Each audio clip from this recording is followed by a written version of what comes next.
So I need to shave. I like to thank Ebony Williams for saying the quiet part out loud. She went viral for the Yana Van Zant situation. Not able to date and wouldn't date a bus driver only if he owns the bus. And everybody got outraged. There's so many avenues you could take how she did it just in that soundbite. Different conversations, but I also, when people say certain things, I think it's important to know who that mouthpiece is as a person, their history, and who they are, uh, which helps me kind of translate what they're saying based on how they moved. Because a lot of times people, they'll just say a bunch of stuff, talking points, everything like that, with no real experience or in that topic or anything like that, and it just kind of just falls on deaf ears to me. So a lot of people just don't care where they hear the information from, as long as it feels good to them. I'm not that kind of person. I need to know who you are, why you're saying it, what's your real intent, what do you really mean, and what your history, how you've moved through life. And with Ebony Williams, very interesting. A lot of movement that she had, and I think it's important that everybody knows who she is. Even one of the things that people didn't even know she was on Fox News, and not like your local Fox News either. The right wing propaganda, gaslighting Fox News. Um, so Ebony Williams from North Carolina, currently 39 years old, um, raised by a single mother who was a bus driver, ironically enough, which she did mention. Earned her communications degree and African American studies degree from University of North Carolina. Got her law degree, New Orleans College of Law. I think it's somewhere around like 2007. I think around that time. She's a public defender. Uh, public defender in 2008, which I think the salary for public defender is like around like 45,000 to $72,000. She was in a part of some private practice, 2010, co-host. I think and then she also said she had some history of her law degree license being suspended for not paying the fees for keep that law degree. She says she hasn't practiced since 2011. Interesting that she has a judge show coming up in the fall, but hasn't practiced law in 12 years. And she's still relatively young. So how long did she really practice law? Like maybe like 3-4 years. And then she's now getting a judge show where she's a judge. That's interesting. Co-host of Fox News in 2017. May 2017, as Fox News specialist, as part of some show called Fox News Specialist on Fox News. It was over by September 8th, so that was about 3 months of that. They had to end the show because one of the hosts, Eric Bowling, who's a nut, had some sexual allegations, had to leave the network entirely. Yikes. I think she had some other stuff where she was saying some stuff about Trump and all that stuff.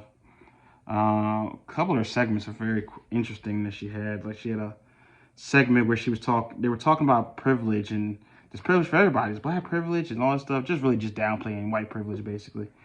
Talked about her fiance at the time. We'll get into that in a little bit. Talked about how he didn't have any culture and all this stuff. I don't know. It was a very weird segment. Let's see here. June 5th, 2017, she was a radio co-host, WABC Radio. That was June. And October 18th, the show was over. That was the last show. So she's bouncing from job to job. She was a specialist, and she's legal. She was a lawyer for about 3 years. And she left that, stopped paying fees, didn't pay her lawyer fees. We'll get into that reason in a little bit too. Then she was a Fox News specialist. Then she was on a radio show for a couple months. I mean, really. Then she was on some State of the Culture show. It was by P Diddy um, and Joe Budden. She was a co-host there from like September 10th, 2018 to May 5th, 2020. She was there about a little less than 2 years. Then on October 2020, that's when she really hit it big. She was on the 13th season of The Real Housewives of New York, even though she's not a wife and still isn't. Um, then she only stayed on for a season. The cast said that she was hard to control. PR couldn't control her. She say things she shouldn't have said. She just out there in the public just talking about the show. Stuff she just shouldn't be revealing. Just hard to get along with. The ratings plummeted. She started talking about, oh, they're being racist to me. Kicked her off. It was so bad after the 13th season, they just recast everybody. She went, everybody, original cast, everybody. They just put a whole new cast. It was so bad. She only made it one season, and she's basically largely known for being the first black woman to be on that show, the Real Housewives of New York. But good Lord, she made an impression. She only lasted one season, and everybody couldn't get along with her. The PR people couldn't. And also in that show, she revealed a lot about herself that people may have not known. She made bad financial decisions in her past, had bad credit, leading to repo men chasing her around. She said she was parking her car in different places. Now this is supposed to be a lawyer, public defender, all this elitism stuff. But she running for repo men and all this stuff. Public is a public defender. Supposed to be self-made and all this stuff, but she running for repo men, and she basically admitted that she had all these financial problems before she made it big as a reality star. So that was her only way out. Even though she was a lawyer and all this stuff, she run for repo men, license suspended. Talking about, oh, I left, I didn't renew my license because I was leaving to go to New York and all this stuff. No, you running from repo men and they supposed to be possessing your car. That's what you're doing. Let's see here. Ain't practiced law since 2011. Like I said. Let's see here. Then she had this ex-fiance thing. Where she kept it under wraps. Interesting, under wraps during the show, but it came out. Her ex-fiance was this guy named Stephen Glenn, 50 years old. I don't know how he is currently.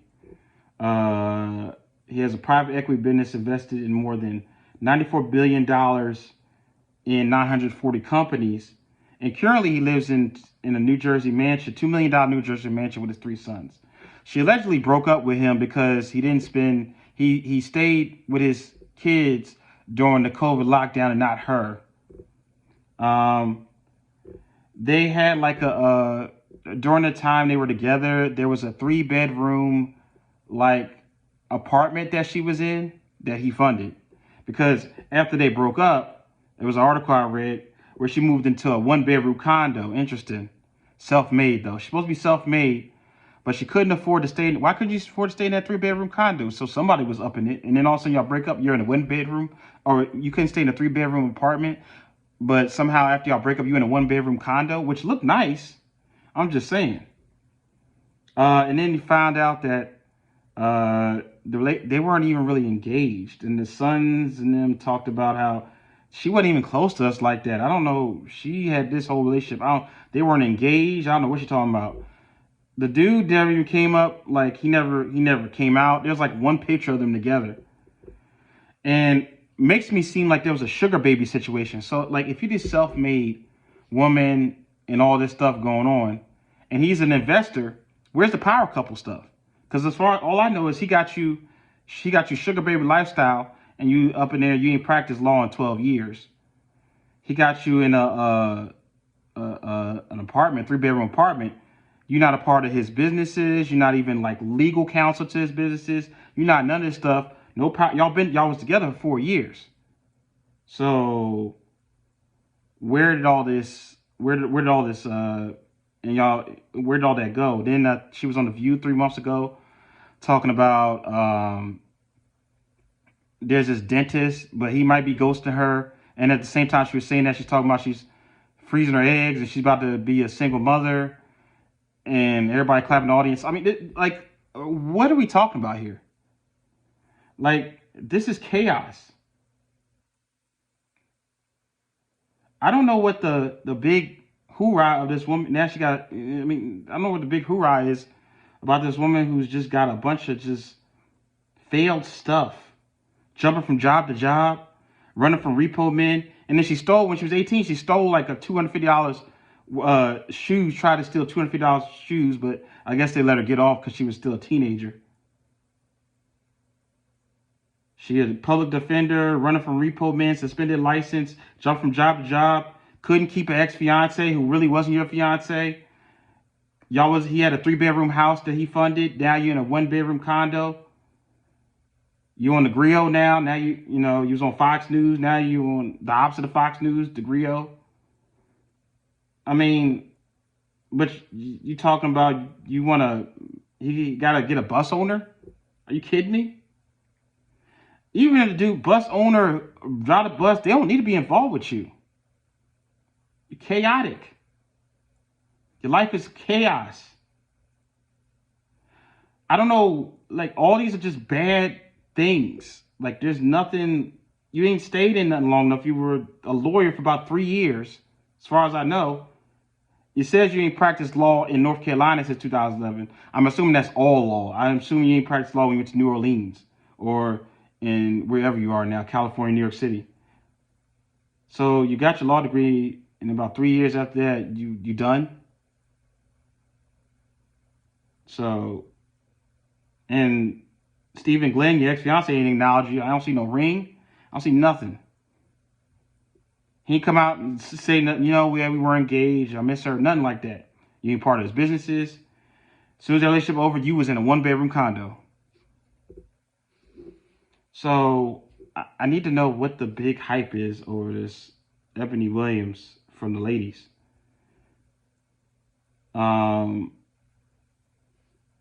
So here's the thing, as far as women who are educated. As an educated man myself, as far as when I found my wife, I wasn't thinking about this education thing about is she educated as me or intellectually equal and all this stuff that I keep hearing about all this. As far as me, as far as from an educated man perspective, we're still just like the bus driver. We want a woman that, first of all, as men in general, we're visual. So you gotta be something where I can just turn my head like, oh, hey, you gotta be visually, and whatever the man likes, whether he likes women who are curvier, flatter, whatever, you gotta be visual to that man, to the educated man as well. We're not just like, oh, we just ignore all that stuff, how you appeal to us, how you feel about you sexually. We just all intellectual. We just all in on just how many degrees you got. Oh, that PhD so sexy. Like, no, that's not how we operate. We're still men. Especially if you want a man who's already got the education down pat. He's already got his education. You ain't there at the beginning when he's in school. You want him afterwards when he's already working out in the workforce. Okay, that's what you want. Here's what we want. Because we still got to propose to you. If we don't propose, nothing happening. So you gotta have you gotta be visual. You have to be visually appealing first. And for me, after that, you cannot be a financial liability to me, because I know I was raised to pay majority of the bills, not part of the bills, Themis. Lord have mercy, that's a whole nother thing. Majority of the bills, or all, whatever the case may be, but I'm paying the brunt of it. That's why I set myself up for my career to do that. My wife was behind me all the way, even before I started nursing school. Well, after I graduated nursing school, I was failing the NCLEX. Failed it 4 times. And she was by my side. She didn't say, why aren't you going to pass the test? She just kept staying encouraging. So, we need to know that you're in there for us. You're not going to jump ship. That was a test for my wife, to show that she was going to stay. Like, she wasn't like, okay, my wife's been through my failures. And I know that showed that she didn't just jump ship after she saw I was failing my NCLEX. She stayed encouraging. She didn't come down on me. So she just, she was patient. She was, she comforted me. She didn't stop doing wifely stuff because I didn't pass my test and said, well, now I got to cut you off from this. So it was, so I know she's here for me. We're looking for women who want us for us, not us to change us, to change us to, okay, I'm going to get them now. I'm about to make them do this, or I'm going to make them do this. We're looking for educated men on their purpose, are looking for women who are not trying to change them, that want us for us. Just as we're picking you for you. So we're not looking for partner stuff. We're looking for women who want to be led. That doesn't mean we're looking for women who are homeless, women who need to depend on a man and all this stuff, or we want this depend on and all this stuff. We're just looking for women who want to be protected. Because I had this conversation at work, and women was like, oh, you want a woman so because it feels good for her to depend on you. Like, no, we're just looking for women who want to be protected, for a man to protect them. It doesn't mean that the man has to be working all the time. You sit at home either. Because my wife works. So it's this thing, but I still pay majority of bills, and her majority of money goes back to her. So it's not this thing where she's just, and she does things for me. She's a wife to me. She allows me to lead. Not allows me to control her, allows me to lead. So we're looking for women who want to be led, not women who want to be this equal partnership thing. So it's and I'll get into more what educated men are looking for in a separate video, but I want to focus a lot on Eboni Williams. And I think this is a good case where Eboni Williams, people like educated women like Eboni Williams, are looking for that Stephen Glenn, her ex-fiance. She's just like, well, I got a Stephen Glenn, and I can keep getting them. Like, all, it's your education, your expiration date on your value in the dating market, it runs out at a certain point, or it just lessens. You're not going to get any more Stephen Glenns. You allegedly broke up with him because he didn't spend time with you during COVID. Apparently that was enough for you to think that you can get another Stephen Glenn. So it doesn't get it. It's like, you can't ladies, you can't lead with your education as your bargaining chip as far as dating value. Because even if she led with her education, Eboni Williams, she still ended up being a sugar baby. She couldn't afford that $3 million, the 3-bedroom apartment, running from repo men as an ex public defender, of a lawyer for three years, jumping from radio show to this, that, and the third. She couldn't afford that. It was all him. He's a multimillionaire CFO investor, because that's why she went to 1 bedroom. So she still ended up being a sugar baby, even though she was looking for somebody on the same level, and he's still worth more than her. So technically, she dated up and he dated down. So he married down. So they weren't on the same level either. So it's funny. I went on the show, and the guy, he was talking about, oh, women are dating down, and all this stuff. The educated women are dating down. And I told him, well, I'm educated, and my wife is not as educated as me, and she's a CNA. Did I date down? Did I marry down? And he was caught up because that messed up his whole logic. He's been so focused on women always dating down, quote unquote, of educated. He never thought about the possibility, wait a minute, an educated man might get with a less educated woman. And he had to think, wait, if I say yes, he's dating down, that hurts women. If I say no, that kills my whole argument. So he was kind of stuck. So it's a whole mess. Just know that your education cannot be your main bargaining chip. You can't make a man You can't make an educated man. Make your education sexy. You still have to look sexy to that man that you want to attract. That doesn't mean you gotta be an IG model or BBLs all over the place, or look like Rihanna. You gotta appeal to that man. We're still men. We're educated, but we're still men. We still want a woman. We don't want Ebony Williams likes. So that's all I have for that for now.